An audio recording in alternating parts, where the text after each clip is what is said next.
इस दुनिया में जितनी भी क्रीपी और डरावनी जगहें होती हैं उनका एक अपना सच होता है, लेकिन ये डरावना सच आप पहली नजर में नहीं देख पाओगे। लेकिन जब उस जगह के पीछे का सच आप जानोगे तो आप थर थर कांपने लगोगे। आज की कहानी एक ऐसे ही जगह की है और आज की कहानी है छाबा रेलवे स्टेशन ब्रिज की। एक ऐसा ब्रिज जो दूर से एकदम लोहे का पुराना पुल लगता है, जिसमें जंग लगे लोहे हैं, नीचे से गुजरती हुई रेल है, लेकिन उसी पुल के ऊपर कोई बैठा रहता है। कोई ऐसी चीज जिसे अगर आप रात में देख लो तो आप जिंदा नहीं बचोगे। एंड हमारी कहानी के वरुण को मजबूरन वर्ष इसी पुल से गुजरना पड़ा।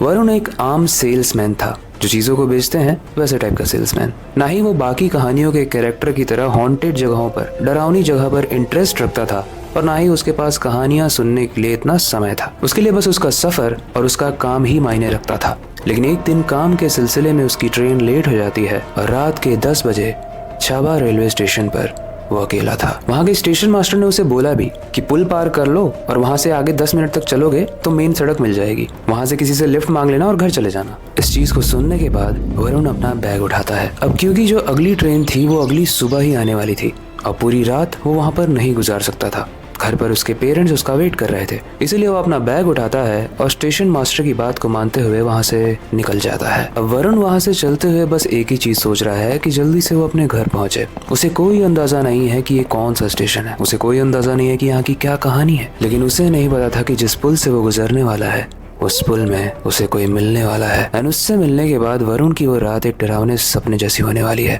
लेकिन क्या हुआ वरुण के साथ और स्टोरी क्या है जिसकी वजह से ये जो ब्रिज है, ये हॉन्टेड ब्रिज है, वही जानेंगे आज की स्टोरी में। लेकिन उससे पहले हेलो गाइस, मेरा नाम है अविनाश कुमार और आप देख रहे हो हॉरर स्टोरीज।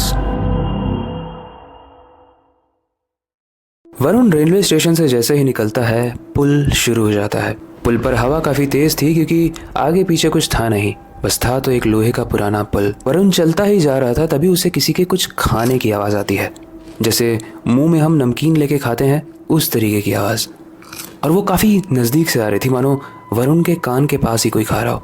वरुण जब पीछे मुड़कर देखा, दाएं बाएं देखा तो उसे कोई दिखा नहीं, इसलिए वरुण को लगा कि शायद ये उसके दिमाग का भ्रम है। रात के वक्त में अक्सर हमारा दिमाग हमसे खेलता है, इसलिए वरुण उन चीज़ों को इग्नोर करके आगे चलने लगा। थोड़ी आगे चलते हुए उसे एक परछाई दिखी, एक परछाई जो काफ़ी अजीब थी। अब ये देखने के लिए ये परछाई है किसकी, उसने ऊपर देखा और ऊपर देखते ही उसे जो दिखा वो देखने के बाद उसकी रूह एकदम कांप गई। उसने देखा कि एक नंगा इंसान उसको एक टक से बस देखे जा रहा है। वो ऊपर खड़ा है और उसकी पूरी परछाई नीचे दिख रही है। ये देखने के बाद वरुण काफी डर गया। उसने परछाई को देखने के बाद फिर से ऊपर देखा, लेकिन इस बार ऊपर कोई नहीं था और नीचे परछाई भी नहीं थी। गाइस, ऐसी चीज अगर हम लोगों के साथ हो जाए या किसी नॉर्मल इंसान के साथ हो जाए तो हमारी तो हालत टाइट हो जाए। वरुण अब बहुत तेज चलने लगा कि किसी तरीके से वो इस पुल को पार करे। तभी उसे पुल के आगे बैठा हुआ एक भिखारी दिखता है जो सो रहा था। वरुण उसको बिना डिस्टर्ब किए बस वहां से निकल ही रहा होता है कि वो भिखारी उसका पैर पकड़ लेता है और वो बोलता है, तुम्हें यहाँ नहीं आना चाहिए था। वरुण बोलता है, छोड़ो मेरा पैर, क्यों यहाँ नहीं आना चाहिए था, मैं अपने घर जा रहा हूँ। वो भिखारी बोलता है कि तुम्हें अभी कोई दिखा। वरुण उससे झूठ बोलता है कि नहीं भैया, हमें कोई नहीं दिखा, हमें घर जाना है।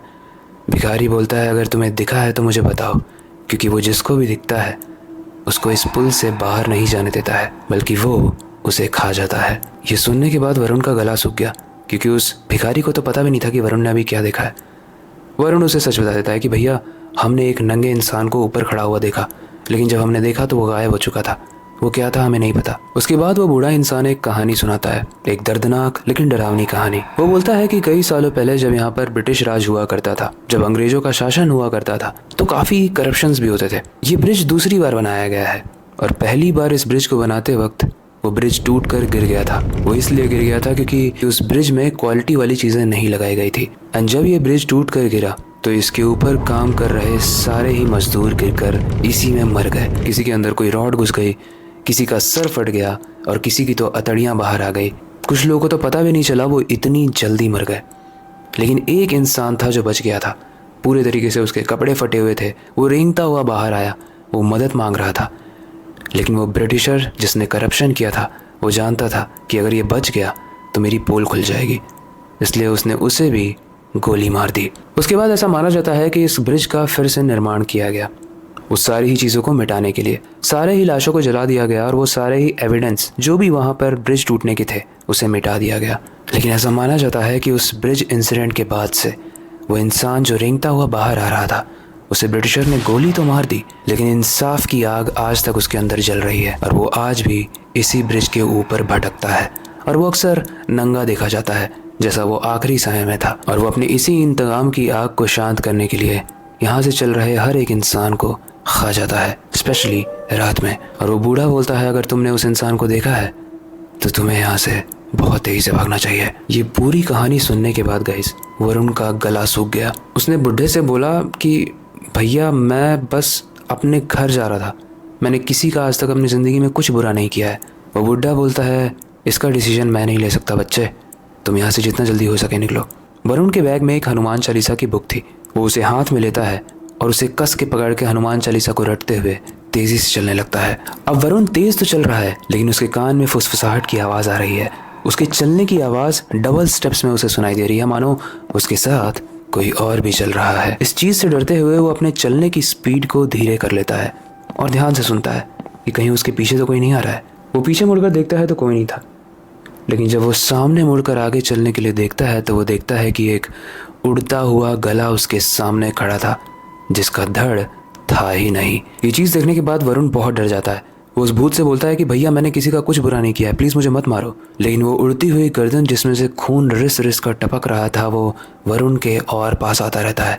वो पास आता रहता है और इस चीज़ को देखकर वरुण वहीं पर बेहोश हो जाता है। थोड़ी देर बाद वरुण को होश आता है और वरुण देखता है कि वही भिखारी जो उसे रास्ते में मिला था, वो बूढ़ा इंसान, वो उसके मुंह पर पानी फेंक रहा होता है। वरुण होश में आता है तो बोलता है, भैया मेरे साथ अभी बहुत बुरा कुछ हुआ था, मैंने किसी को देखा था, मुझे लगा मैं मर जाऊंगा। इसके बाद वो बूढ़ा इंसान बोलता है कि तुम मर जाते, लेकिन पक्का तुमने कोई ना कोई अच्छा काम किया होगा जिसकी वजह से उस भूत ने तुम्हें छोड़ा। वरुण बोलता है कि अच्छा यही रीज़न है कि आप भी यहाँ पर जिंदा हो। वो बूढ़ा इंसान बोलता है, हाँ मैंने एक लड़की का रेप होने से बचाया था एंड इसी रीज़न से उसने मुझे छोड़ दिया। क्योंकि ये जो भूत यहाँ पर भटक रहा है वो करप्शन का शिकार था, वो बुरी चीज़ों का शिकार था जिसकी वजह से वो मरा और वो चाहता है कि इस दुनिया में अच्छे लोग रहें, इसीलिए वो किसी अच्छे इंसान को नहीं मारता है। वरुण बोलता है, भैया मैंने ऐसा तो कोई काम नहीं किया है, मैंने तो बस आते हुए 10 रुपये दिए थे एक भिखारी को। वो बूढ़ा बोलता है कि तुम्हारे लिए हो सकता है वो 10 रुपये ज़्यादा ना हो, लेकिन हो सकता है उस भिखारी का बच्चा भूखा हो जिसको 10 रुपये की पेटीज मिल गई हो या 10 रुपये की चिप्स मिल गई हो जिससे उसकी उस रात की भूख शांत हो गई हो और वो तुम्हें आशीर्वाद देकर सोया हो और उसी आशीर्वाद ने आज तुम्हारी ज़िंदगी बचा ली। इस चीज़ को सुनने के बाद वरुण को काफ़ी सुकून मिला और वो वहाँ से अपने घर चला गया। अपने घर में जाने के बाद उसने ये पूरी बात अपने पेरेंट्स को बताई और सब लोगों ने मिलकर भगवान का शुक्रिया किया कि वरुण बच गया। इस चीज़ के बाद से वरुण अपने सारे ही दोस्तों को ये चीज़ बताता है और बोलता है कि यार अपनी ज़िंदगी में ना अच्छा काम ज़रूर करते रहो, क्योंकि किस अच्छे काम से मिला हुआ आशीर्वाद तुम्हारी कब हेल्प कर देगा तुम्हें पता भी नहीं रहेगा। इसीलिए हमें सबकी हेल्प करनी चाहिए, एटलीस्ट जितना हमारे क्षमता में है उतना। तो गाइस आज की कहानी यहीं तक थी। आज की कहानी डरावनी भी थी लेकिन आज की कहानी में बहुत सारा सीख भी था। स्पेशली एक सीख जो हम सबको ही सीखनी चाहिए वो ये है कि जब भी आपको मौका मिले किसी की हेल्प करने का और आप उसके लिए अवेलेबल हो, आप उतना कर सकते हो तो आप करना, क्योंकि एक आशीर्वाद आपकी ज़िंदगी बचा सकता है। आप नहीं जानते कब, लेकिन बचा सकता है। आई होप आज की वीडियो आपको अच्छी लगी होगी। ऐसी और इंटरेस्टिंग वीडियोस के लिए मेक श्योर कि आप आने वाले एपिसोड्स को मिस मत करना। बाकी अगर आपके पास कोई सजेशन है या कोई फीडबैक है तो आप उसे हमें कमेंट सेक्शन में ज़रूर देना। बाकी हमेशा की तरह वक्त आ चुका है इस वीडियो को एंड करने का और नई सुपर इंटरेस्टिंग और डरावनी वीडियो पर काम शुरू करने का। लेकिन जाने से पहले मैं हमेशा की तरह एक ही चीज़ कहना चाहूँगा, अपनी क्यूरियोसिटी को डाय मत होने देना, नई चीज़ें सीखते रहना, अपने बेड के नीचे और खिड़की के बाहर ज़रूर देख लेना। मिलते हैं अगली वीडियो में।